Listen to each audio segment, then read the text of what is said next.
Сіз бен біз көңілді музыка, шынайы күлкі мен жарасымды әңгіме. Ассалаумағалейкум, қадірлі Жібек Жолы радиосының тыңдаушылары, армысыздар. Әрине сағат 17:00-де басталу керек. Сұхбатымыз сәл жарты сағатқа кешігіп басталды. Оған мәни себептер бар. Жоғарыда біз әлеуметтік желіде жарнамалағанымыздай, Ерсін Жүнісов мырза, медицина ғылымдарының докторы, профессор, ортопед, травматолог студиямыздың төрінде. Қош келдіңіз. Қош келдіңіз. Көңіл күйіңіз қалай? Жақсы. Күні кеше ғана мемлекет басшысы Қасым-Жомарт Тоқаев кәсіби мерекелеріңіздің қарсаңында, яғни ғылым саласында зор жетістікке жеткен және жоғары білімді дамытуға елеулі үлес қосқан біраз ғалымдарды марапаттаған екен. Сіз де ғалым ретінде, мен ойлаймын, осы біздің медицина саласының дамуына біраз үлесіңізді қосып жатсыз. Сіңізге береке тілегіміз келеді. Ал енді бүгінгі таңда нақ өзіңіздің айналысып отқан салаңыз осы травматология саласы. Сол турасында әңгімені бірден бастасақ деп отырмыз. Жақсы. Травматология және ортопедия бұл медицинадағы өте бір күрделі Сала. Бағыттардың біреуі. Өйткені өздеріңіз білесіздер, жарақат, одан кейін буын сырқаттары әлемде жалпы статистика бойынша өте жоғары көрсеткіштермен кездесіп жатыр. Жиілігі жоғары. Оның үстіне жарақаттарға қатты әсер ететін жол апаттары, өндірістік жарақаттар, әртүрлі табиғатта болатын жер сілкінісі сияқты катаклизмалар өзінің әсерін тигізеді. Сондықтан да әлемдік статистикамен қоса қазақстандық статистиканы қарайтын болсақ, өкінішке орай осындай жарақаттардан кейінгі мүгедектік пен өлімнің деңгейі жоғары болып жатыр. Сондықтан да біздің сала сол бағытта жұмыс жасайды. Яғни жарақат алған пациенттеріміздің ары қарай аман-есен сау емделіп шығуы, олардың өзінің ортасына, өзінің жанұясына аман-есен қайтып ары қарай өмірін жалғастыру үшін осы ортопедия травматологиясы ғылымның барлық жетістіктерін пайдалана отырып, тәжірибеге енгізе отырып, осы бағытта осы халық денсаулығын жақсартуға бағыттайды. Ерсін Тұрсынханұлы, өзіңіз айтып қалдыңыз, ғылымның барлық жетістіктерін пайдалана отырып деп. 30 жылдық тәжірибеңіз бар, қаншама 10 мыңнан аса ота жасадыңыз, я? Қазір осы уақыт ішінде Қазақстанда медицина қалай өзгерді? Сіздің салаңыз бойынша? Осыдан 25-30 жыл бұрынғы ортопедия травматология қазір әлемдік деңгейге технологияларды игеріп алды деп айта аламын. Өйткені 2000 жылдар, 90 жылдардың аяғында біз жас ғалымдар жұмыс істеп жатқанда бұрынғы ескі технологиялар еді. Қазір сол жаңа технологиялар, заманауи технологиялар, халықаралық стандарттарды қолдана отырып, қазіргі күнде біз енді әлемнің басқа мемлекеттерінен кем емеспіз деп айта аламын. Өйткені денсаулық саласында, оның ішінде біздің травматологияда көптеген көңілдер бөлініп, қаражаттар бөлініп, шетелде оқытып, осы технологияларды енгізудің арқасында жақсы дамып жатырмыз. Нәтижелер өте жақсы. Енді Ерсін ағасы, сіз қарап отырмын, сіздің біраз берген сұхбаттарыңызды сүзіп шықтық. Солардың ішінде мына буын сырқаттары қазір бір ұлттық сырқатқа айналып бара жатқан сияқты. Бәрімізде үлкейеміз, қартаямыз, бірақ осы аналарымыз, аталарымыз көп жағдайда осы буын ауруларына жиі шалдығады. Кәсіби маман ретінде, профессор ретінде сыры неде осы қарттықта буыннан ауру жиілеп кетті? Және сізге өтініш, сізден микрофонға сәл жақынырақ сөйлесеңіз, дауысыңыз қаттырақ шықсын. Рахмет. Жақсы, өте орынды сұрақ. Қазір егде адамдардың арасында, қариялардың арасында, онымен қоса соңғы уақыттағы біздің жүргізген зерттеулерде жастардың да үлес салмағы көбейіп келе жатыр. Негізгі енді біздің өзіміздің ұлттық менталитетті не болмаса ұлттық дәстүрлерді алатын болсақ, біздің ата бабаларымызда буын сырқаттары ертеден де болған.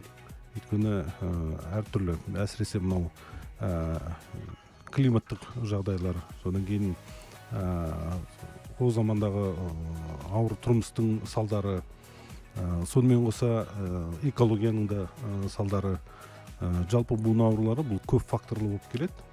Тек қана бір жағдай себеп болмайды. Қазіргі уақыттағы біздің зерттеулердің алғашқы нәтижелері, соңғы зерттеулердің нәтижесімен қарайтын болсақ, көбіне буын аурулары 50-ден асқан жастардан 80 жасқа дейінгі аралықта білінеді, жиі кездесіп жатыр, үдеп жатыр. Сонымен қоса тағы бір айта кету керек, ол екінші диагностика. Неғұрлым біз диагностикалық шараларды ерте енгіземіз, бірінші медициналық көмек, яғни емханалардың деңгейінде, ауруханалардың деңгейінде енгізіп жатырмыз.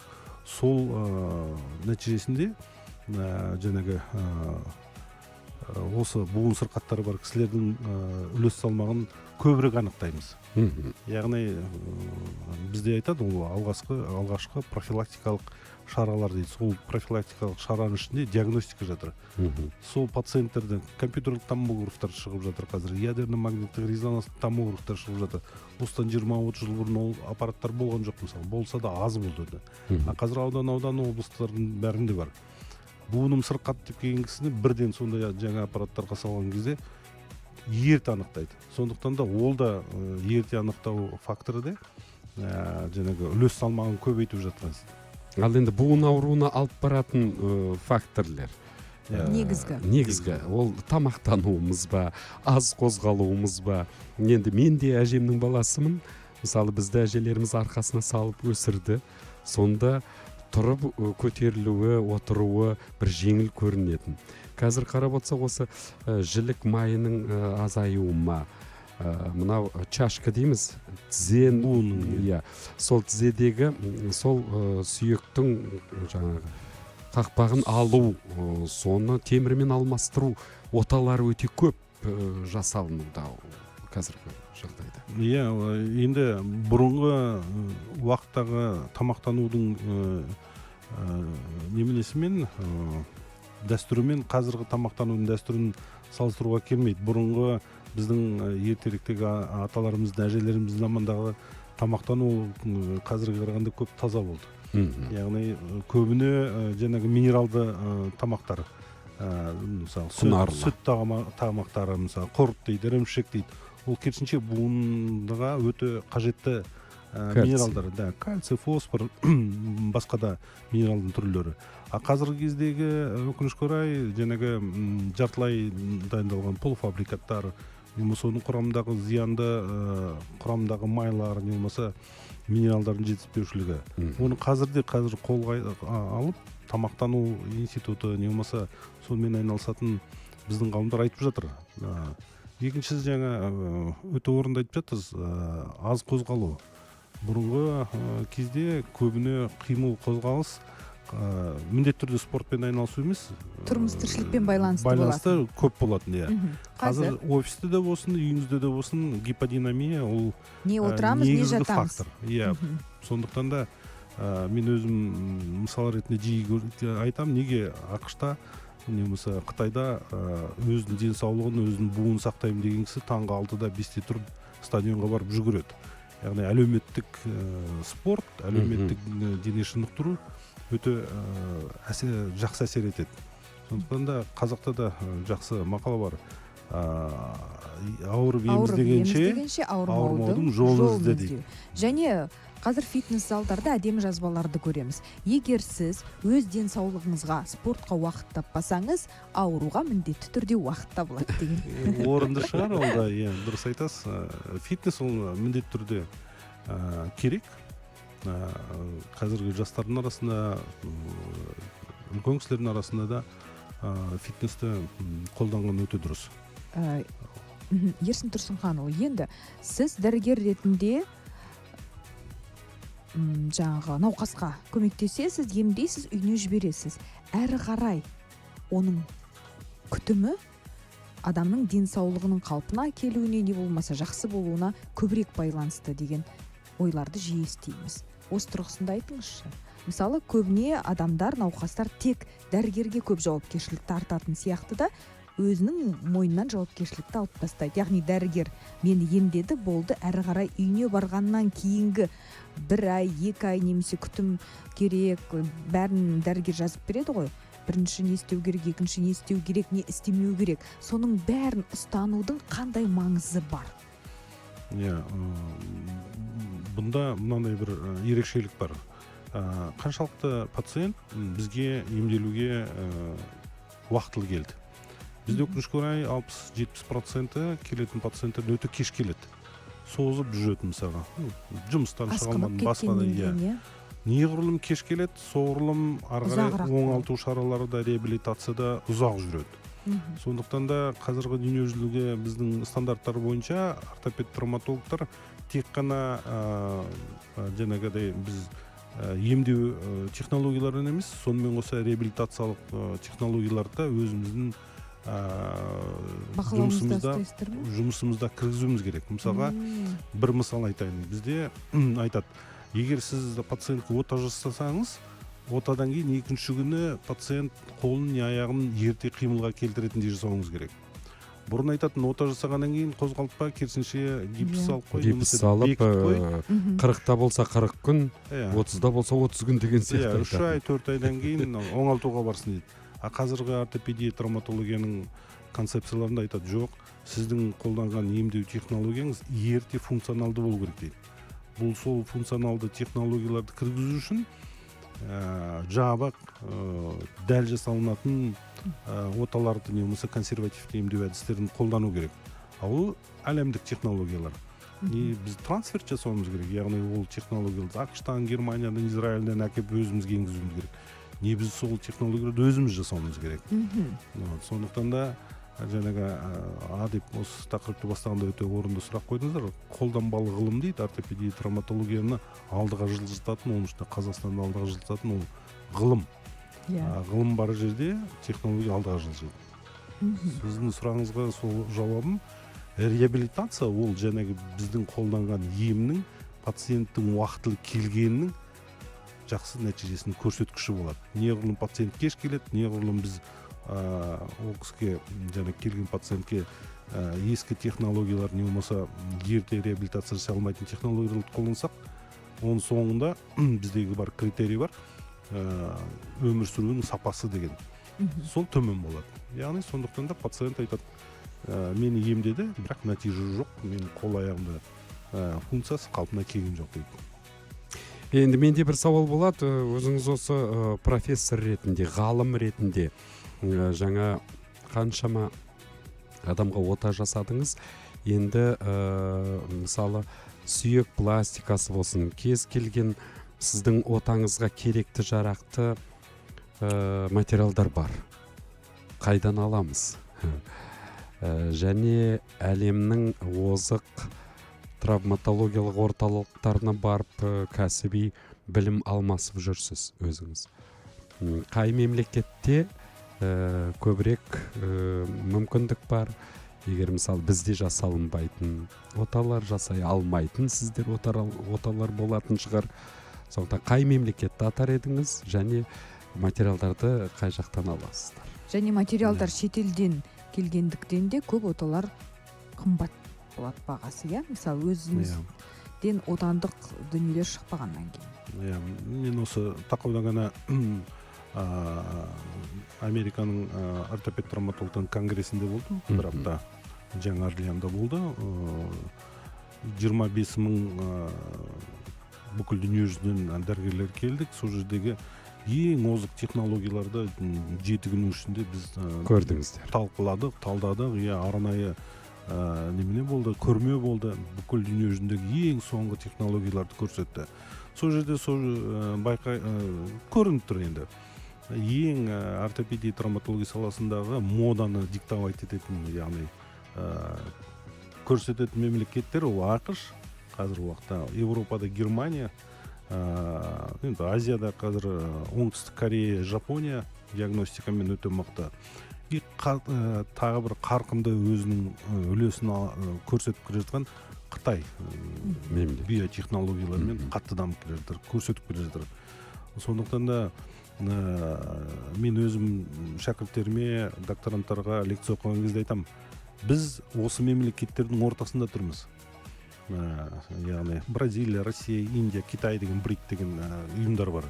Біз олармен халық санымен не болмаса жаңағыдай технологиялармен теке тіресе алмасақ та, біз олармен интеллектпен бәсекелесе аламыз. Қазақтың балаларының, қыздарының ішінен ең мықты интеллектуал балалар қазірдің өзінде көрсетіп жатыр. Алды Google-да істеп жатыр, силиконы жазықта жұмыс істеп жатыр деген сияқты.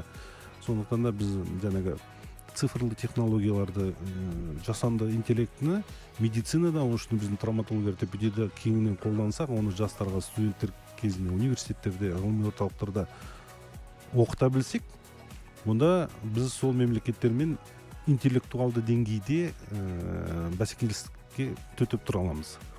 Яғни көрсете аламыз. Біздің өзімізде, мен мысалға енді айта кетейін, мысалға ретінде өзім оқушылардың арасында да әлемдік деңгейде бәсеке болатын конструкциялар жасап, ғылыми диссертацияларын қорғады. Алды мысалға жасаған конструкциямызды Польшада жасадық. Артынан бір жылдан кейін ол конструкцияның оригиналды екенін, оның керемет емдік мүмкіндіктері бар екенін Германияның инженерлері мойындады. Шықты бізге. Сіздердің конструкцияларыңыздың патентін біз алсақ, Германияда шығарсақ деп. Біз міндетті түрде енді қарсы болдық, айттық, біз болашақта өзімізде Қазақстанда өндіріс құрып жатырмыз, сол өндірісті өзіміз шығарамыз деп. Өйткені біз осыған дейін ондай технология шығарған, өзіміздің ойлап шығарған патенттерімізден айырылған күндеріміз болған. Өте көп ондай жағдайлар. Ал екінші сұрақтарыңыз өндіріс бойынша. Енді ол бір қазақта жақсы сөз бар, нағыз ана өкшемізге кіріп тұрған тікендей айттыңыз. Өйткені өкінішке орай бізде орталық Азияда, оның ішінде Қазақстанда отандық өндіріс жоқ. Қазір соңғы кездерде президент айтып жатыр, бүкіл ғылымның шығарған интеллектуал жетістігі өндіріске жету керек, өндіріс арқылы экономикаға әсер ету керек деп жатыр. Біз осы мәселемен айналысқанымызға 10-15 жыл болды.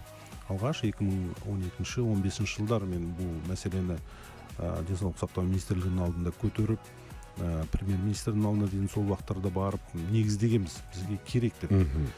Енді әртүрлі себептер болды. Ал енді соңғы 3 жылда қазір жалпы ғылымға, өндіріске бөлініп жатқан көңілдің арқасында біз былтыр Қазақстанда осы алғашқы өндірісті аштық. Ғылыми өндірістік орталық деп. Өйткені жаңа дұрыс орында айтып жатсыз, өкінішке орай 100% импорт. Ол келген импорттық құралған саймандар, жабдықтар адамдарды жарақат алған емдеуге. Ол аудандық ауруханаларға, қалалық ауруханаларға жетпейді, өйткені олардың бюджеттері аз, оны алмайды. Сондықтан да ауылдың халқы, қаланың халқы облыстық орталықтарға, мегаполистарға баруға мәжбүр.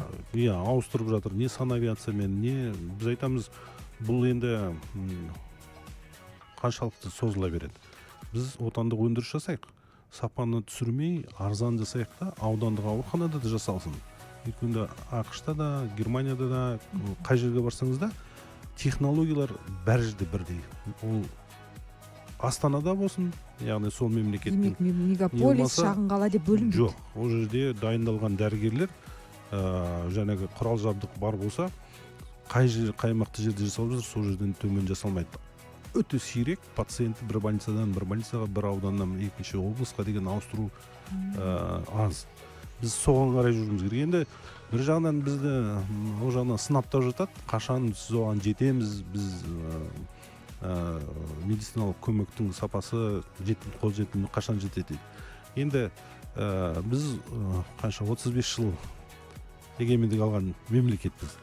Ал басқа біз мысал ретінде айтып отырған жаңағы мемлекеттер бәленбай ғасыр тұрған мемлекеттер. Енді біз соған ғана айтамыз, сол біз жаспыз, енді біраз уақыт керек шығар деп. Дегенмен де уақыты келді деп ойлаймын. Ғалым ретінде, дәрігер ретінде айтатын. Қазір осы өндірісті ұйымдастырып алдын шығарып жатырмыз. Мен ойлаймын, бұйыртса біздің Қазақстанға, қазақ халқына біздің өндірістің пайдасы сүбелі болады деп. Қадірлі радио тыңдаушы, біз қазір 5-7 минутқа өздеріңізбен үзіліс алсақ деп отырмыз. Өйткені біздің спикеріміз Ерсін Жүнісов мәне себептермен жарты сағат уақыт кешігіңкіреп келдік эфирге. Сондықтан сағат 6-дан кейін сұхбатымызды жалғастырсақ деп отырмыз. Сіздің уақытыңыз оған бар деп ойлаймын. Кінәліміз ғой, сондықтан қанша дейсіздер сонша боламыз. Және ойлаймын, Ерсін мырза, шынында да жаңа өзіңіз айтқандай көп патенттер, біздің өнер тапқыш жас ғалымдарымыздың еңбегі Европа, Америка сынды жаңағы Қытай, басқа да елдердің медицинасын байытып жатыр десек артық айтпаймыз. Бірақ өзіңіздің де қазір үлкен бір ғылыми орталық, осы материалдарды жасайтын орталық ашқыңыз келіп отырған турасында 2 сағаттың еншісінде әңгімелессек деп отырмыз. Ашылып істеп жатқан дегенсіз. Иә, ашылып істеп жатқан. Рахмет.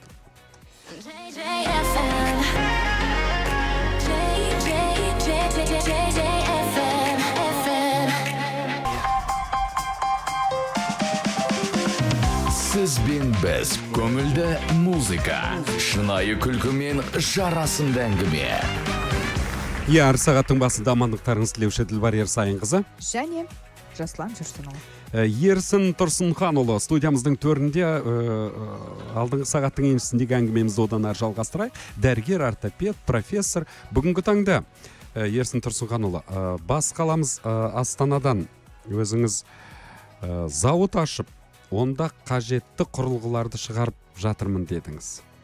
Соны түсіндіріп берсек, бізде қандай осы травматология, оның ішінде ортопедия саласына қандай құрылғылар шығады сізде?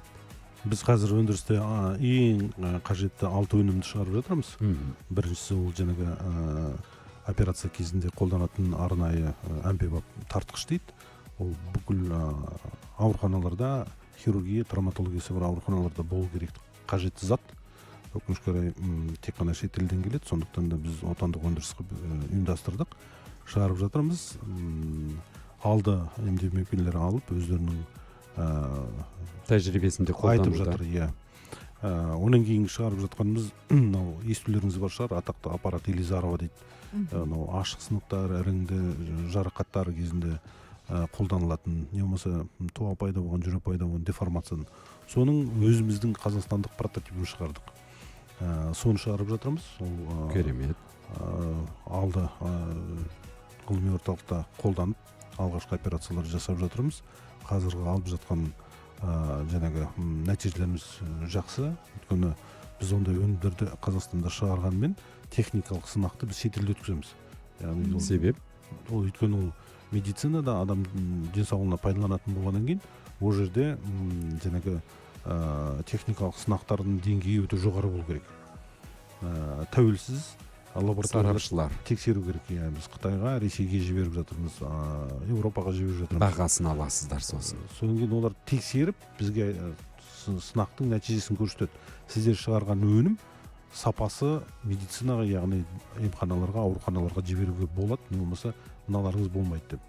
3-ші, 4-ші өнімді міне қазір техникалық сынақтарын өтіп, мемлекеттік тіркеуін алып жатыр. 5-ші, 6-ші өнім ол жаңағы біздің буын жарақаттарын, не болмаса сүйек жарақаттарын кезінде қолданатын инструменттер. 6 өнімді. Енді осы тақауда ғана өте жоғары деңгейдегі дәлдікпен шығаратын станоктар келді бізге.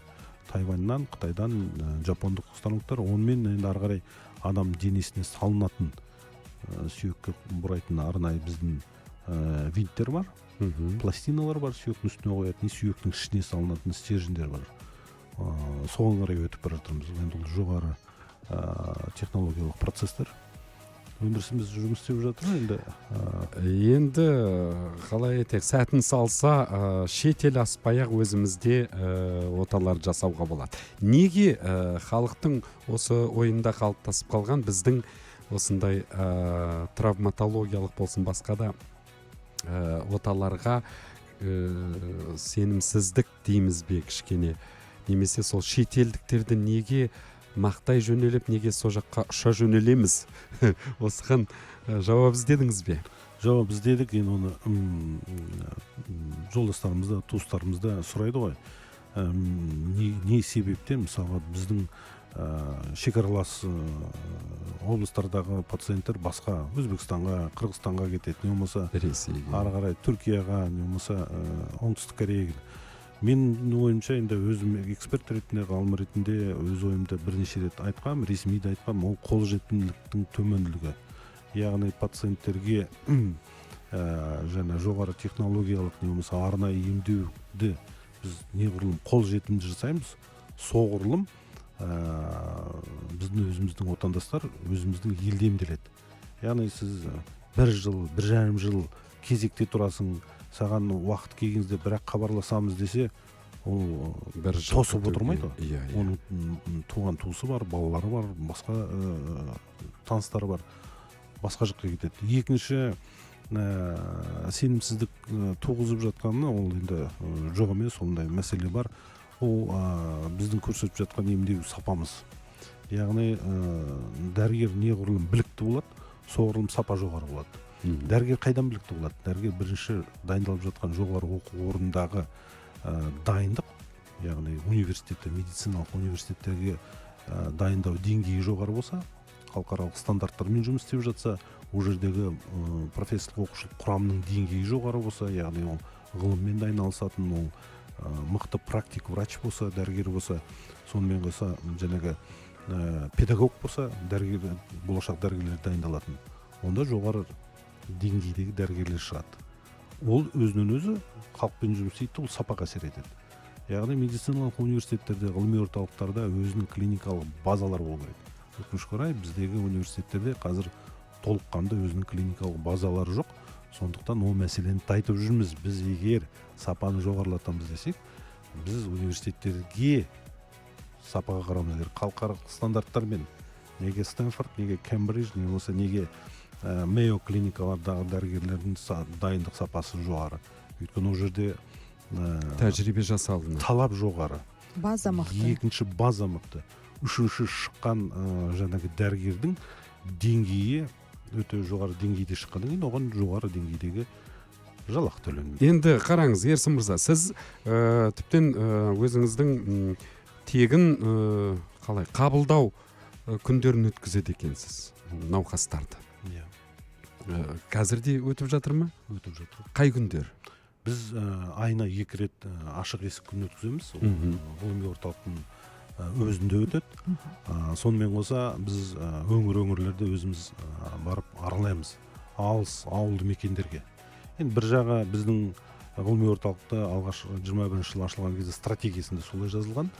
Халыққа тегін қолжетімді көмекті мүмкіндігі ұйымдастыру деген.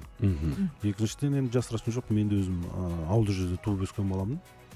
Сондықтан да өз ұстанымда ауылдық медицина жоғары деңгейде болу керек деген ұстанымдамыз. Сондықтан да біз жиі шығамыз. Оңтүстік өңірге болсын, батысқа, шығысқа, оңтүстік орталық Қазақстанға. Жылына орташа есеппен 50-ге тарта жаңағыдай шығып, сыртқа шығып консультация тегін кеңес береміз. Ал өзіміздің орталықта айына 2 рет, кейде 3 рет, одан да көбірек ашық есік күндерін береміз. Ол кезде тегін өткіземіз, өйткені кейбір біздің пациенттеріміз емханаларда ақылы өтуге жағдайлары жоқ. Болмаса енді кейбіреулер жасыратын жоқ, ашық айтады, сіз сияқты профессорларға біз жете алмаймыз. Өзіміз барған кезде кәдімгідей келіп ашық айтады. Сіздің келіп осылай қарап жатқаныңызға рахмет деп. Үшіншіден енді бізде шәкірт дайындап жатқаннан кейін артымыздан келе жатқан жастарға үлгі болғымыз келеді. Ертең халыққа жұмыс істесең, санаспай жұмыс істе. Кезінде бізге де сөйтіп үйреткен өзіміздің алдымыздағы ұстаздарымыз. Енді Елизаров десе елең ете қаламыз ғой, ертең ерсін дегенде елең ете қалатындай жағдайға жетуіміз керек деп ойлаймын. Ерсін профессор келатыр деген. Тұрсынханұлы, буын аурулары дегенде негізінен егде жастағы жандарды көзімізге елестеткіміз келеді ақ, бірақ қазір ол ауру да жасарып бара жатыр. Өйткені жастардың арасының өзінде буыным ауырады, буыным сырқырайды, аяғым сырқырап түні бойы ұйықтатпайды дейтінді де жиі естіп қаламыз. Осыған біріншіден жаңа сіз себебін айттыңыз. Бұған дейін егер тыңдаушыларымыз естісе, және физикалық жаттығуларды көп жасау керек. Соның ең мықтысы, пайдалысы жүзу деп қалдыңыз бұған дейін біз музыкалық үзіліс жасаған кезде. Сол туралы кеңірек айтсаңыз, біздің тыңдаушыларымыз қазір естісін. Мына денемен шынықтырудың ішіндегі фитнестің ішіндегі ең тиімді әдісі ол жүзу. Егер сіз жүйелі түрде аптасына 3 рет фитнеске барып жүрсеңіз, соның ішінде сіздің комплексіңізде, бағдарламаңызда жаңағы жүзу бар болатын болса, ол керемет оңалту шараларына, яғни әсерін тигізеді. Сонымен қоса сіздің бұлшықеттік, сіңірлік буындардағы тонустарыңыз өседі. Өзіңіз көз алдыңызға елестетсеңіз, қазір жүзумен айналысатын спортсмендерді қарасаңыз, өте керемет тұлғалы болады ғой. Денелері тік, әдемі жүреді. Өйткені олардың арқа бұлшықеттері, кеуде бұлшықеттері, аяқ бұлшықеттері, қол бұлшықеттері синхронно дамиды. Сондықтан да қазіргі күнде мен ойлап шығарған жоқпын, бүкіл әлемнің жаңағы дәлелденгені ең осы оңалту реабилитациялық шаралардың ішіндегі тиімдісі гидрокинезотерапия дейді. Яғни сумен емдеу терапиясы. Су дегеніміз ол ванна емес, міндетті түрде жаңағы жүзу. Жастардың арасында буын ауруларының өте жиілігінің бір факторы мына пандемиядан кейін көп кездесіп жатты. Әлемдік ғалымдардың арасында біраз дискуссия болды. Біреулер айтты, мынау аутоиммундық процестер, яғни жаңағы коронавирустан кейін буындағы гормондық дисбаланстар өзгереді, атака болады, суставтар сонан кейін буындар. Екіншісі стероидты артроз, артриттер деді. Стероидты дегеніміз бұл жаңағы коронавирусты емдеп жатқан кезде гормондық препараттарды көп қолдандық біз. Ол кезде сол вирусты тоқтату үшін, оның салдарын тоқтату үшін ең бірінші гормондар тиімді екен. Сондықтан да ақш-тың ассоциациясы, Европалық ассоциациялар айтты, стероидты ма, әлде осы мысалы біз конгрессте болған кезде көбіне стероидты артроздар деп жатыр. Яғни гормонды қалай болса солай қабылдадық, көп мөлшерде қабылдадық деп. Тағы бір фактор енді ол гиподинамия. Ол ешкімге құпия емес, бұрынғыдай бұқаралық дене шынықтыру алдын алу жұмыстары жүрмейді, солар төмен. Сондықтан жастардың арасында, әсіресе мектеп жасындағы балалардың арасында буын аурулары, сколиоздар жиі кездесіп жатыр. Және аурудың саны көбейген сайын, сол аурудың емі ретінде аз уақыттың ішінде бір жаңағындай наным сенімге, жарқ-жұрқ кеткен жарнамаға сеніп, бір құтының ішінде сізді мазалаған барлық аурудың емі бар деген баттар көбейіп кетті. Баттар туралы айтсаңыз. Сол туралы да айтайықшы. Айтайық. Енді бат ол бірден айтайын, біреудің көңіліне тие ме жоқ па білмеймін, ол бизнес. Мен дәрігер ретінде, ғалым ретінде оны кезінде 2010 жылдар өзім ақшта оқыдым. Сол кезде де қатты жүріп жатты ол. ақшта керемет мықты фабрикалар жаңағы сеттік жолмен жүргізіп жатқан кезде біз өзіміздің ұстаздарымыздан, профессорларымыздан сұрағанымызда сатып алдыңыздар. Жоқ, сұрадық қой енді. Мына сіздердегі осындай фабрикалар әлемге шығарып жатырған кезде мен бір профессордың жауабын біліп, түріме қарап, сен әлі күнге оның бизнес екенін білмейсің ба деді. Яғни ол қарапайым, оны неменеге сұрап тұрсың деген сияқты. Яғни бат, яғни биологиялық активті қосымшалар дей ма? Олар емдік дәрі-дәрмекке немесе басқа да бір жатпайды. Рахмет. Енді скандинав.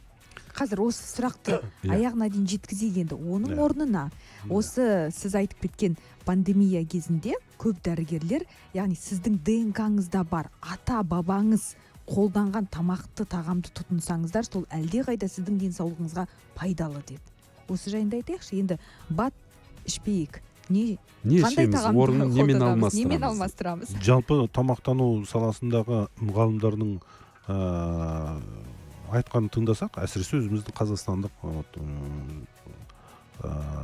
Төрегүл Шарманович марқұм академик, ол кісі талай айтты. Қазір Алмас Төрегүл Шарманович айтып жатыр. Қазақтың негізгі өзінің ұлттық тамақтарынан таза тамақ жоқ. Мысалға біз ет ассақ та асып пісіріп жейміз. Асқан еттің құрамындағы токсиндердің бәрі сорпаға шығады. Қуырмаймыз, яғни шашлық жасамаймыз, не болмаса там басқадай істемейміз. Сүт тағамдарын біз көп жегенбіз. Айран, жаңағы құрт, қолдың майы. Қымыз, шұбат. Қымыз өте ерекше. Қымызды өздеріңіз білесіздер, мына туберкулез дейді, құрт ауруларын қымызбен емдеген ерте диагностикасы анықталған кезде. Ғылыми жұмыстар бар 70-ші жылдары осы қымыздың өкпе ауруларына әсері деген диссертациялар Москвада қорған. Біздің Әділғожин социал деген марқұм ағамыз Семейде туберкулез диспансерінің бас дәрігері болып тұрғанда 70-ші жылдардың аяғында осы Москваға барып құрған гумозотерапия при лечении хронических заболеваний легких и туберкулеза деп. Сондықтан да ұлттық тамақтарда егер дұрыс қолдансақ, біз одан ешқандай зиян шекпейміз. Ал енді қоспалар қоссақ, әртүрлі ингредиенттер, онда өзіміз ал енді скандинав осы таяқтарына келейікші. Соңғы кезде үлкен қарттарымыз, қарияларымыз сол еңсесін тіктеу үшін бір жаңа бүгіліп қалмайын дей ма, жүрісімді кішкене шапшаңдатайын дей ма, сүйеу демеуші ретінде скандинав таяқтарын ұстап жүр. Осыған қысқаша жауап берсеңіз, қаншалықты тиімді? Көп сұрақ қояды. Мен бір пост жазғам, скандинавтық жаңағы жүрісті, таяқты аз айтыңыздар, түбінде бізге пациент болып келесіздер деп. Сіз үлкен кісілерге неге дейсіз ғой? Өйткені скандинавтық жаңағы таяқпен жүру алғаш скандинав мемлекеттерінде Швецияда бұл үлкен спорттан қоштасқан зейнет жасына келген жаңағы профессионалды спортсмендерге ойлап шығарған физиологиялық институттың ұсынысы. Яғни сіз үлкен спорттың қоштастыңыз, олимпиада чемпионысыз, не болмаса әлемдік чемпионсыз, қазір уже яғни спорттан қоштасқаннан кейін сіздің организміңізде әртүрлі гормоналды өзгерістер болады. Семіздік келеді, онан кейін жаңағы буын ақаулары жүре алмай қалады ондай спортсмендер. Сонда сізге демеу болсын. Физиология институт айтқан ғой, сіз күніне 10.000 қадам жасаңыз, егер сізге ауыр болатын болса, таяқ ұстаңыз деп. Соның теріс үгіттеуінің салдарынан қазір екінің бірі таяқ ұстап тауға да тасқа да шығып жатыр да, ең артынан аталарымыз келеді, мына тізем сөйтті, сұраймыз, қайдан келдіңіз? Шымбұлаққа осы 5 ай болды шығып түсіп жүрдім. Енді операция жасау керек дейміз мысалы. Сондықтан да әрбір технологияны қолданылады, оның түбін қайдан шыққанын енді бұқаралық ақпараттық құралдарда біздің де дәрігерлердің жетіспеушілігі соны халыққа дұрыс түсіндіре алмай жатқан. Енді сіз де бұл скандинав таяғын мифқа шығардыңыз. Жақсы, енді тағы бір сауал, мен көкейімде тұрған, уақытымызда біраз жерге барып қалды. Сіздің зауытпен қазіргі осы медициналық ортопедияға, травматология қажетті материалдар шығарып жатқан зауытпен біздің оқу орындары, жоғарғы медициналық немесе орта білім беретін медициналық колледждеріміздің училищен байланысы қандай? Және қаншалықты сіз ол оқу орындарына ғылыми орталық бола алып жатсыздар ма? Тәжірибе жүзінде көрсетуде. Жақсы, өте орынды сұрақ. Біз қазір бірінші кезекте колледждермен жұмыс істеп жатырмыз. Былтыр жұмысшы мамандығы деп президент тапсырма бергенде бізге дәл сол сәтімен түсті. Біз сол өндіріс алаңымыз қазір құрылыс техникалық колледждің алаңында тұр. Сол жердегі жаңағы дәнекерлеуші, токарь болып оқып жатқан балалар біздің өндірісте тәжірибе алып жатыр, қосымша жалақы алып жатыр. Яғни сол арқылы жаңа мамандық. Міне қазір жаңадан станоктар келді, медицинада қолданылатын, Қазақстанда онымен айналысатын мамандар жоқ. Техникалық колледж бізге 20 баланы дайындап жатыр. Олар тіптен сол аппараттармен жұмыс істейтін маман шығарып жатсыз десек болады. дүйсенбі күні бізге келеді. Ал енді техникалық университеттің ішінде біз енді Сәтбаев университетімен бұрында жұмыс істеп келе жатырмыз. Ғылыми жобаларымыз бар. Сәтбаев университетімен қазір Астанадағы Сәкен Сейфуллин атындағы университеттің механикалық факультетімен жұмыс істеп жатырмыз. Өткен аптада барып ректормен кездесіп, ал медициналық университеттер керісінше әзірге жақындағысы келмейді ме? белсенділік көріп Неге? Иә. Енді скептицизм бар. Қаншалықты бұл өндіріс жұмыс істеп кетеді, қаншалықты бұл бізге қажет деген сияқты. Онда енді біздің негізі сөзіңізді бөлдім ау. Осындай зауыты бар, шығаратын өндірісі бар, керісінше зауыттарға сіздер сияқты жаңа бастау алып жатқан материалдар, медицина керек шығарып жатқан кәсіпорындарға дейікші, енді керісінше олар таласу керек сияқты болып көрінеді маған. Өйткені тәжірибені бір, екінші соған қатысты маман дайындау. Ал жалпы болашақта басқа филиалдарыңызды ашу, немесе басқа өнім түрлерінен ұсыныс алу жағы қалай? Біз енді өндіріс басқа жерден филиал ашу енді мүмкін емес, өйткені ол күрделі процесс. Өйткені ол жерде жаңағы сапаны қадағалау системасы дейді, менеджменті дейді. Бір жерде орналасқан өндірістен ең сапалы өнімдер шығу керек. Ал өзіміздің ішіміздегі шығаратын өнімдердің негізгі ең шегіне жеткендегі даяр өнімі 178 өнім шығаруымыз керек біз. Әртүрлі, өйткені біз жаңағы буындарға, сүйекке қолданатын конструкциялардың әртүрлі размері болады. Яғни қысқа, ұзын, налым сүйекке келеді. 170 әзірге соның сіз шығарып жатсыз? Біз қазір ең керекті 6-ын шығарып жатырмыз да, мына станоктар келгеннен кейін бірден өсеміз қазір. Керемет. 70 өнім шығарамыз. Қарқын аласыздар, иә? Қарқын аламыз, иә. Тамаша. Енді жуырда бір әлеуметтік желіден жақсы бір сүйіншіс хабарды естіп қалдық. Әлеу желі бірден жарқыратып жазады ғой, енді сіздің ұшақтың үстінде қол ұшын берген медицина маманы ретінде 10 сағаттық қарбалас деген атаумен шыққан екен. Қазақстандық дәрігер ұшақ жолаушысына қол ұшын берді деген. Иә, енді оны біздің Өзбекстанның бұқаралық ақпараттары бөлісіп, мен өзім оны ондай шығып жатқанда кеш естідім. Болған оқиғаның енді желісі былай. Нью-Йорк, Ташкент деген рейс бар. Тікелей ұшатын, 12 сағат 40 минут шама.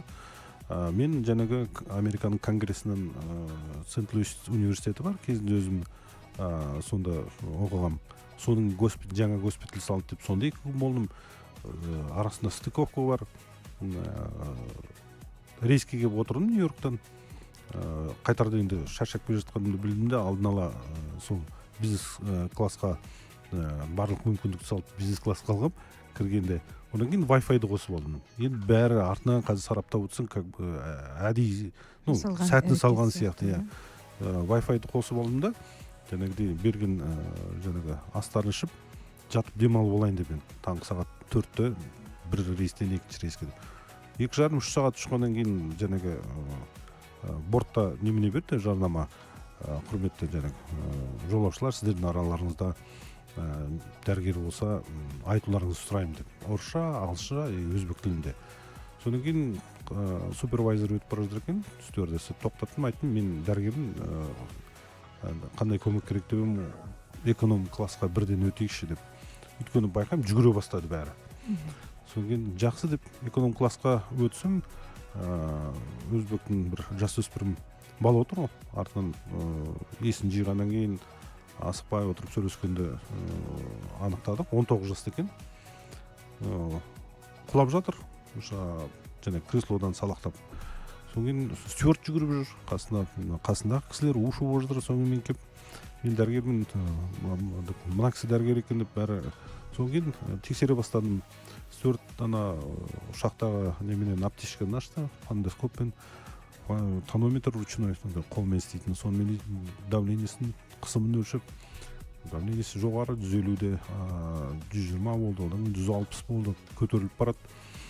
Жүрегіне біздің енді медициналық шұғыл көмек көрсетудің принциптерінің бірінде фондоскоп бар болса бірінші жүрекке қой дейтін. Содан кейін жаңағы ұйқы артериясына өкпені тыңда деген сияқты.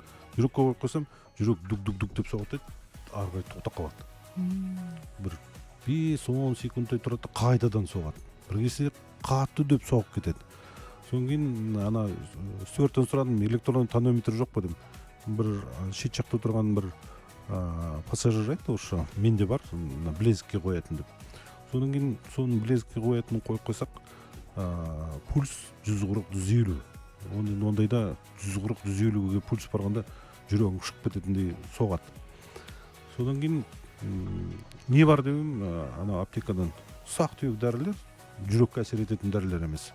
Біреу валидолын әкелді, біреу нитроглицерин әкелді, біреу каптоприл, айғайлап жатырмыз, кімде қандай дәрі бар деп. Содан кейін кислород қостық, тіл кетіп қалмасын деп. Тер бұрқ ете түсті. Қасымдағылардың бәрі ақырындап кете бастады. Содан кейін стюардқа айттым, врачтар бар ма, жалғыз тағы бар ма дедім. Сізден басқа ешкім шыққан жоқ деді. Тағы бір рет айтыңдар дедім, может естімей қалған шығар, ұйықтап қалған шығар, көмек керек деп.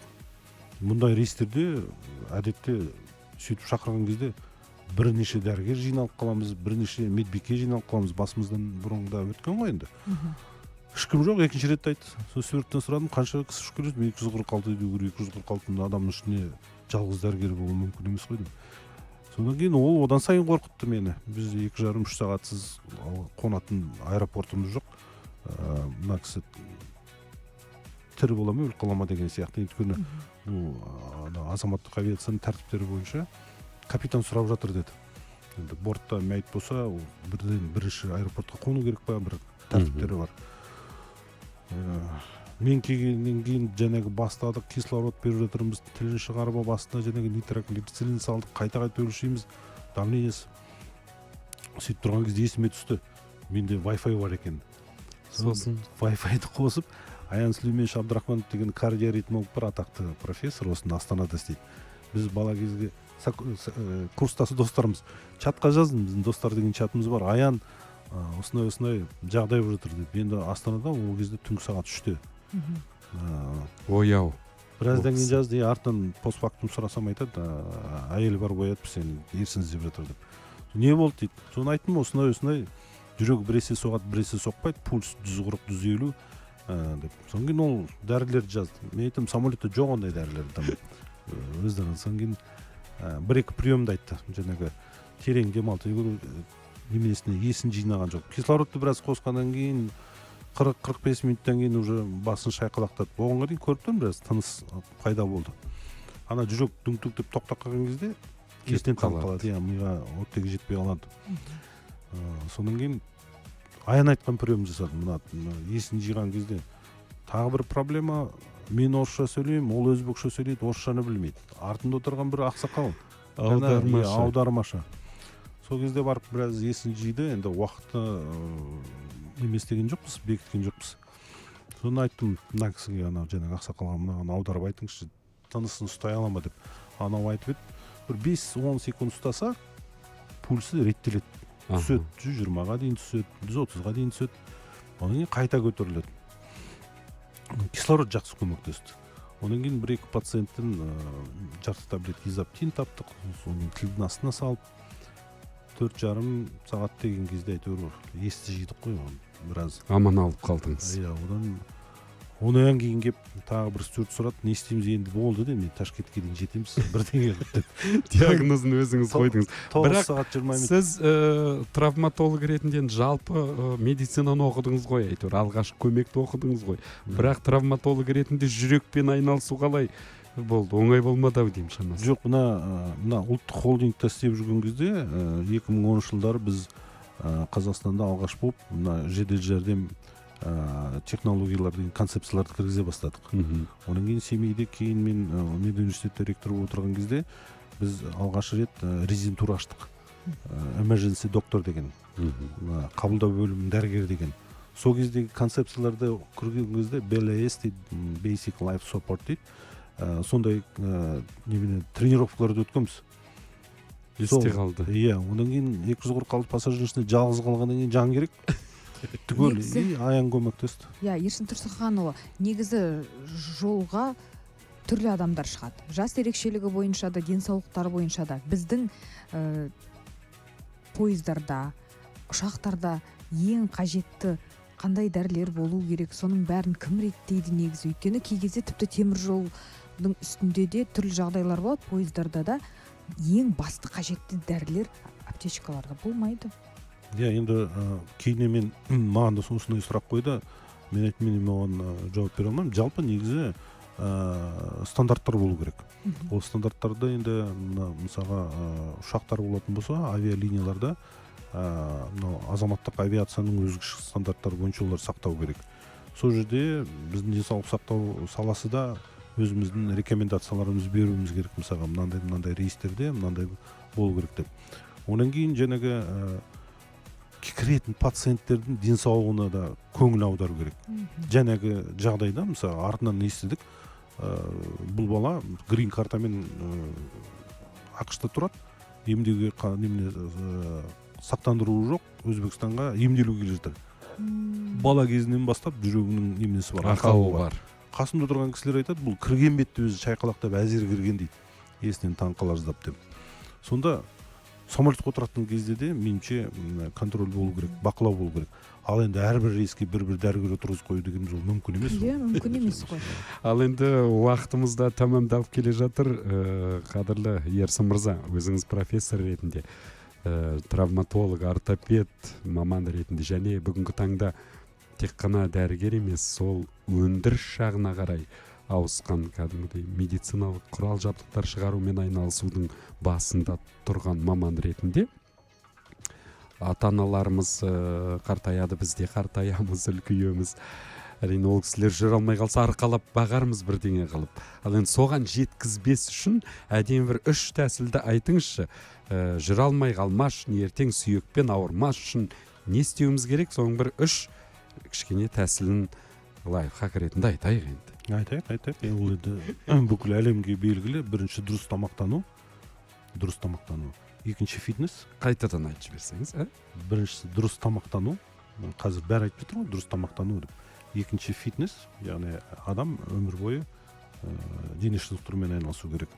Үшінші, қарапайым жылына 2 рет өзіңіздің денсаулығыңызға тексеру өткізу.